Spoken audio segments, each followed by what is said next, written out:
on the podcast after not talking to him for 8 months. But we all know why that is. Because he wanted the fresh scoop. He wanted the juicy details.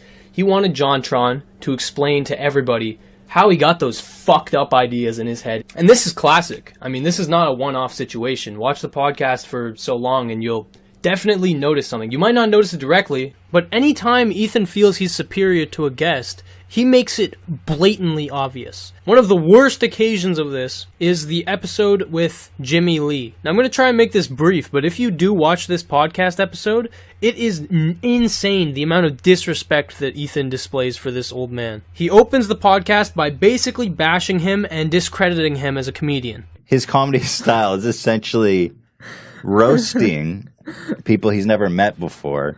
I mean, Jimmy emails me very frequently. He pretty much emails me like 5 times a day. We're best friends. He emails Hila too. Except I ended up blocking him. I gotta keep my inbox clean, you know? It wasn't personal. I gotta see. But I endured it because I'm like, Jimmy's a legend. I mean, the guy's a legend. So, and Jimmy, he's a legend. Then, after talking shit about him, he welcomes him onto the podcast. Jimmy Lee, welcome, the legend. The guest actually reveals himself to be kind of, a decent guy, and everything's going kind of okay until... But they create an effect. Got it. And an illusion is really what it is. Right. So it's a marketing tool. Is it possible... Are you going to be there the whole time? It's a little hard for me to focus on... Are you filming? Are you filming? We have 3 cameras in here, Jimmy. I mean, I don't mind the guy here, but it's hard for me to focus on you when. I'll leave. Okay. Get out, dude. Oh, can he stay and do stills?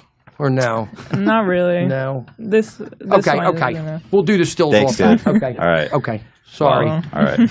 Well. And for some reason, this interaction gives Ethan the green light to just fucking ruin this guy's day. Like, it's no secret, like, between us that it can be awkward for people to be around you, right? Like, you know that you elicit that response. Why do people think that when I'm just a funny guy trying to have fun? Why does that perception happen? You don't know? No. Or I hear dad jokes or cringe, and I'm just a completely obnoxious, callous fucking asshole the whole time. It is. You seem to be very focused on race, like, when you do your bits. Well, I was a marathon runner, and that's part of that reason. Yeah, why? You said I was focused on race, right. And it's because I was a marathon runner when I was younger. Right. How'd she get that and you didn't? Race? Well, I don't know why. It was bad. No, it was bad. No, it was good. I just kept hearing you say blacks in my mind. Yeah. And I was like, is it racist to refer to black people as blacks? So Ethan's clearly just looking for reasons to not like this guy. And he focuses heavily on the fact that his jokes are dated and they're kind of racist in a way. And oh my god, did you see that? Look at this. My god, Ethan. So we just got a good look at the Google Doc he uses to question this guy. And wouldn't you know it, it outlines every single question he asks. For me, and I got a big outfit. And so you're a successful dentist. What is your passion? Is it comedy or dentistry? Well, I wasn't doing this for money. I'm not making money doing it. It's a passion from here. So what does your wife think about the... She thinks I'm nuts. And I got my oldest son that thinks I'm nuts, and my young one thinks I'm hysterical. What does she think about all the female attention you get? It even has some of the fucking jokes that he uses. Jimmy emails me very frequently. He pretty much emails me like 5 times a day. We're best friends. He emails Hila too. Except I ended up blocking him. So now we know why he was so pushy during the JonTron interview. When he has an agenda, he just goes with it. He doesn't give a fuck. He doesn't even listen to what the people are saying. He asks the questions he wrote down and doesn't even care to transition them properly. That's kind of a personal question, right? It's funny because who would do this?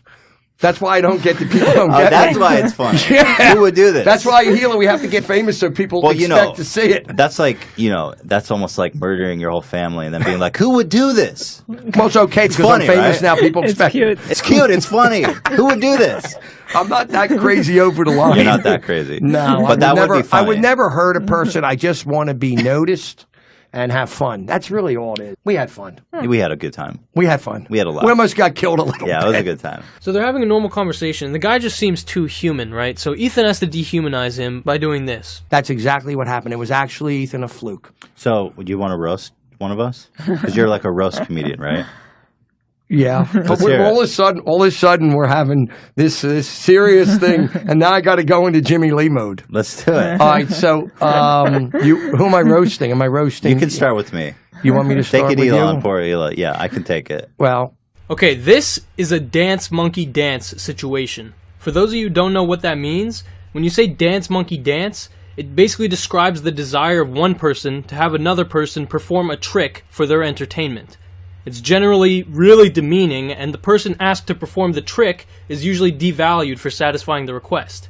Now in this situation, Jimmy is being very fucking nice to Ethan. He goes through with it. He tries his best to be funny on the spot in front of all these viewers. But Ethan doesn't want him to be funny. He just wants to demean the guy. So after so long of the guy trying his best to be funny, he actually kind of succeeds. And obviously Ethan doesn't like that, so he looks at the script and he tries to take him down by saying, Hey, Jimmy, do me a favor. Take off those glasses. You're making a spectacle. oh, I never heard that joke before. Hey, Jimmy, how long have you been white? I'll be black with you in a minute. I'll be What? I don't even get the jokes. Like, I don't No, even one know of my what they mean. one of my jokes is when I do the blacks, I have my whole setup. When blacks? I'm done, I go, I'll be black with you in a minute. I added that one in. That's powerful. It is You seem to be powerful. very focused on race, like when you do your bits. Well, I was a marathon runner, and that's part of that reason. Yeah, why is... and I'm dead serious, like this is uploaded to their channel. It's still there. You should watch it. Because it's just insane that this guy who's actually being very respectful and answering Ethan's questions, he just gets the fucking cold shoulder. Whew, let's keep watching, man. This video is spectacular. Okay. From It's bald-headed brutal. women. You got. I feel like you have to acknowledge that watching this is brutal. I love this shit. You know why? I grew up on Don Rickles. I have a lot of older people that have been coming to me years and they love me and they get me because they're 50 to 60 and it's the old school jokes. And I know who not to do it with. It's two different personalities. All right, let's take a quick break. Sure. Our sponsors, You know what I briefly. like is the fun with the seriousness and the juxtaposing it. Right. And we're doing it great off the cuff. Back when we were really young is when there were two comedians. You see, in the 70s, 80s, it was one, but when it was this 50s, All right, Jimmy, we're going to take a Yeah. quick break. All right, I'm Run to the sorry. bathroom. We'll be ready in like 3 minutes. I'm not going to lie. I'm fucking in. I'm in over my head. Seriously.